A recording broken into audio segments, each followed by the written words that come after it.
എല്ലാവർക്കും classics of കുക്കിങ്ങിലേക്ക് സ്വാഗതം. ഇന്ന് നമുക്കിവിടെ രാജ്മ അഥവാ കിഡ്നി ബീൻസ് എങ്ങനെയാണ് ഉണ്ടാക്കുന്നതെന്ന് നോക്കാം.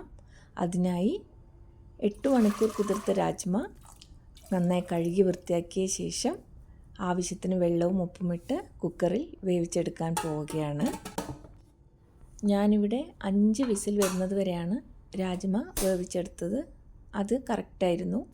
നിങ്ങളുടെ ഓരോരുത്തരുടെയും കുക്കറിൻ്റെ അളവിനനുസരിച്ച് അതിൽ മാറ്റം വരാവുന്നതാണ്. അതിനനുസരിച്ച് അഡ്ജസ്റ്റ് ചെയ്ത് വേവിക്കണം കേട്ടോ. ഇനി ഇതിന് വേണ്ട മസാല തയ്യാറാക്കലാണ്. ഞാനിവിടെ സൺഫ്ലവർ ഓയിലാണ് യൂസ് ചെയ്തിരിക്കുന്നത്. നിങ്ങൾക്ക് വെളിച്ചെണ്ണയോ നല്ലെണ്ണയോ എന്ത് വേണിച്ചാലും യൂസ് ചെയ്യാം കേട്ടോ.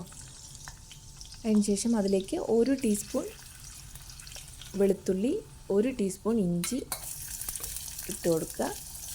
ശേഷം 2 മീഡിയം സൈസ് വലിയ ഉള്ളി, സവാള ചെറുതാക്കി മുറിച്ചത് അതും ചേർത്ത് ഒന്ന് വഴറ്റി കൊടുക്കുക. ചെറുതായി പച്ചമണം മാറി തുടങ്ങിയാൽ നമുക്ക് അതിലേക്ക് 2 ടീസ്പൂൺ നിറച്ച് മല്ലിപ്പൊടിയാണ് ഇവിടെ ചേർത്ത് കൊടുത്തിരിക്കുന്നത്. അതിൻ്റെ പച്ചമണം മാറുന്നവരെ വഴറ്റി കൊടുക്കുക. അതിനുശേഷം ജീരകം 1/4 ടീസ്പൂൺ ഇട്ട് കൊടുത്തിട്ടുണ്ട്. അതും നന്നായി വഴറ്റിയ ശേഷം 1/2 ടീസ്പൂണ് മുളക് പൊടിയാണ് ചേർത്തിരിക്കുന്നത്. അത് നിങ്ങളുടെ ഓരോരുത്തരുടെയും എരിവിനനുസരിച്ചിട്ട് കൂട്ടുകയോ കുറയ്ക്കുകയോ ചെയ്യാം. നന്നായി പച്ചമണം മാറിയ ശേഷം നമുക്കതിലേക്ക് ഗരം മസാലപ്പൊടി, ഇത് വീട്ടിൽ തന്നെ തയ്യാറാക്കിയതാണ്, 1/2 ടീസ്പൂൺ ഗരം മസാലപ്പൊടിയും ഇട്ട് വഴറ്റി കൊടുക്കുക. ശേഷം തക്കാളി, 2 ചെറിയ തക്കാളിയാണ് ഞാനിവിടെ യൂസ് ചെയ്തത്, ചെറുതാക്കി മുറിച്ച് അതും നന്നായിട്ട് വഴറ്റി കൊടുക്കണം. ഈ മസാലകളെല്ലാം വഴറ്റുന്ന സമയമാണ് നമുക്ക് കുറച്ച് ഇതിനായിട്ട് പോകുന്നത്. അത് കഴിഞ്ഞാൽ എളുപ്പത്തിൽ കറി തയ്യാറാക്കാം. നല്ലപോലെ പച്ചമണം മാറുന്നവരെ നമുക്ക് മസാലകൾ വഴറ്റിക്കൊണ്ടിരിക്കണം. തക്കാളിയെല്ലാം നല്ല ഉടഞ്ഞ് പേസ്റ്റ് പോലെ ആവണം.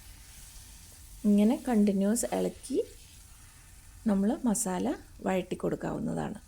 ഇതുപോലെ പേസ്റ്റ് പോലെ ആവണം. എന്നേഷം മിക്സിയിൽ ആവശ്യത്തിന് വെള്ളവും ഒഴിച്ച് നല്ല വെണ്ണ പോലെ അരച്ചെടുക്കുക. ഈ കറി തയ്യാറാവാൻ ആകെ 2 സ്റ്റെപ്പ് മാത്രമേ ആവശ്യമുള്ളൂ. ഒന്ന് രാജ്മ വേവിച്ചെടുക്കുക, 2 മസാല നല്ലപോലെ വഴറ്റി അരയ്ക്കുക. മസാല എല്ലാം അരച്ച് കഴിഞ്ഞു.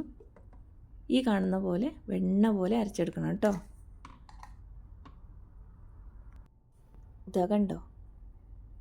ഇനി രാജ്മ വേവിച്ചെടുത്തത് ഏത് പാത്രത്തിലാണോ നമ്മൾ കറി ഉണ്ടാക്കണം അതിലേക്ക് മാറ്റി ഇതുപോലെ വേവിച്ചെടുക്കണം കേട്ടോ. എന്നാൽ മാത്രമേ നമ്മൾ മസാലയൊക്കെ ഇട്ട് തിളപ്പിക്കുമ്പോൾ നല്ല ടേസ്റ്റുള്ള കറി തയ്യാറാവുകയുള്ളൂ. അരച്ച് വെച്ച മസാലയും ആവശ്യത്തിന് വെള്ളമൊഴിച്ച് ഒന്ന് യോജിപ്പിക്കുക.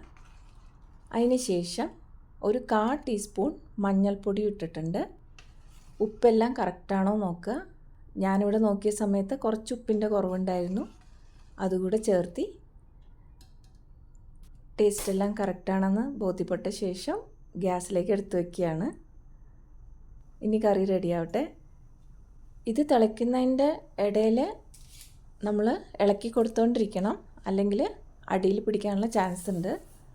അടി കൊട്ടിയുള്ള പാത്രമാണെങ്കിൽ കൂടെ പരിപ്പ് വർഗ്ഗങ്ങളും പയറുവർഗ്ഗങ്ങളും നമ്മൾ കറി ഉണ്ടാക്കുന്ന സമയത്ത് ഇളക്കി കൊടുക്കണം കേട്ടോ, അല്ലെങ്കിൽ അടിയിൽ പിടിക്കും, പിന്നെ ടേസ്റ്റ് വ്യത്യാസം വരും. നിങ്ങൾ ഏതിൻ്റെ കൂടെയാണോ കഴിക്കാൻ ഉദ്ദേശിക്കുന്നത്, അതായത് പുട്ട്, ചപ്പാത്തി, പൂരി, പൊറോട്ട, ഏതിൻ്റെ കൂടെ വേണമെച്ചാൽ ഈ കറി നല്ല ടേസ്റ്റാണ്. അതിനനുസരിച്ച് ഗ്രേവി തയ്യാറാക്കാവുന്നതാണ്. ലാസ്റ്റ് ഞാനിവിടെ കറിവേപ്പിൻ്റെ ഇലയും 1 സ്പൂൺ നെയ്യുമാണ് ചേർത്തിരിക്കുന്നത്. വറുത്ത് കൊട്ടുന്നില്ല അതിൽ. നിങ്ങൾക്ക് സവാള വറുത്ത് കൊട്ടണമെങ്കിൽ അങ്ങനെ ചെയ്യാവുന്നതാണ്. കറി റെഡിയായി കഴിഞ്ഞു. നല്ല ടേസ്റ്റുള്ളൊരു കറിയാണ്. ഗ്രേവിയുടെ തിക്നെസ് നിങ്ങൾക്കനുസരിച്ച് മാറ്റണം കേട്ടോ. Thank you.